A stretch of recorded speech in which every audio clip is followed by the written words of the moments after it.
വലപ്പാട് ഗ്രാമപഞ്ചായത്ത് 20-ാം വാർഡിലെ 84-ാം നമ്പർ അങ്കണവാടി പ്രവർത്തക ബേബി ടീച്ചർക്ക് യാത്രയയപ്പും അനുമോദനവും നൽകി. യാത്രയയപ്പ് ചടങ്ങ് സി മുകുന്ദൻ MLA ഉദ്ഘാടനം ചെയ്തു.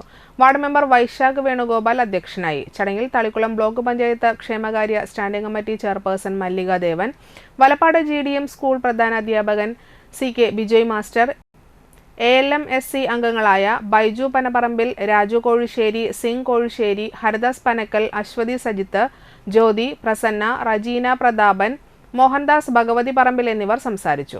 SSLC, +2 പരീക്ഷകളിൽ ഉന്നത വിജയം കരസ്ഥമാക്കിയ വിദ്യാർത്ഥികൾക്കുള്ള അവാർഡ് വിതരണവും നടന്നു. പാവപ്പെട്ട കുടുംബത്തെ കുട്ടികളെ പഠിപ്പിക്കുന്ന ഒരു സ്ഥാപനം, അങ്ങനെയാണ് നമ്മൾ ഉൾക്കൊള്ളേണ്ടത്. ആരും അങ്ങനെ താല്പര്യപ്പെട്ടു വരുന്നൊരു കാലഘട്ടം ഉണ്ടായിട്ടില്ല. ഉള്ള തൊഴിൽ എങ്ങനെ പഠിച്ച് കുട്ടികളെ പഠിപ്പിച്ച് പോകണം എന്നുള്ളതാണ് അന്നത്തെ ഉണ്ടായിരുന്നെങ്കിൽ പോലും അന്ന് കുട്ടികളൊക്കെ ഓരോരോ ആഗ്രഹം എന്താ നിലനിൽക്കുന്നത്, നല്ല വലിയ സ്കൂളിലേക്ക് പറഞ്ഞയക്കുക, പഠിപ്പിക്കുക എന്നുള്ളതാണ്.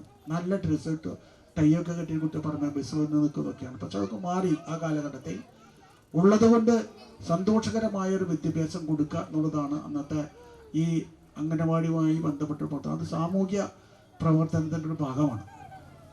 പഴയ കാലത്ത് നമുക്കറിയാം, നമ്മുടെ കേരള സംസ്ഥാനം ഉണ്ടായതിനു ശേഷം ഒരു പുതിയ സംവിധാനം കേരളത്തിൽ ഉയർന്നു വരികയുണ്ടായി. അതിൻ്റെ നേരിട്ട് വോട്ട് ചെയ്തുകൊണ്ട് ഒരു പുതിയ ഭരണം നമ്മുടെ കേരളത്തിൽ ഉണ്ടായി. അന്നൊരു 13 മന്ത്രിമാർ നമ്മുടെ കേരളത്തിൽ ഭരണത്തിൽ വരാൻ സാഹചര്യം ഉണ്ടായി. അതിൽ സാമൂഹ്യ പ്രതിബദ്ധത ഉറപ്പുവരുത്തുന്ന ഒരു മന്ത്രി, അതൊക്കെ നിങ്ങൾ പഠിച്ചാൽ പേരെടുത്ത് വരുമ്പോൾ നിങ്ങൾക്ക് ചിലർക്ക് മാനസിക വേദന ഉണ്ടാകും, അത് പറയുന്നില്ല. ആ മന്ത്രി വളരെ ഏറെ മെച്ചപ്പെട്ട രീതിയിലുള്ള ഈ പാവപ്പെട്ട കുട്ടികളെ പഠിപ്പിക്കാനുള്ള ഒരു സ്ഥാപനം ഉയർത്തിക്കൊണ്ടുവരാനൊക്കെ ആഗ്രഹിച്ചു. അത് ബ്ലോക്കിൻ്റെ കീഴിലാണ് ആ പ്രവർത്തനങ്ങളൊക്കെ അന്നൊക്കെ ആരംഭിച്ചത്.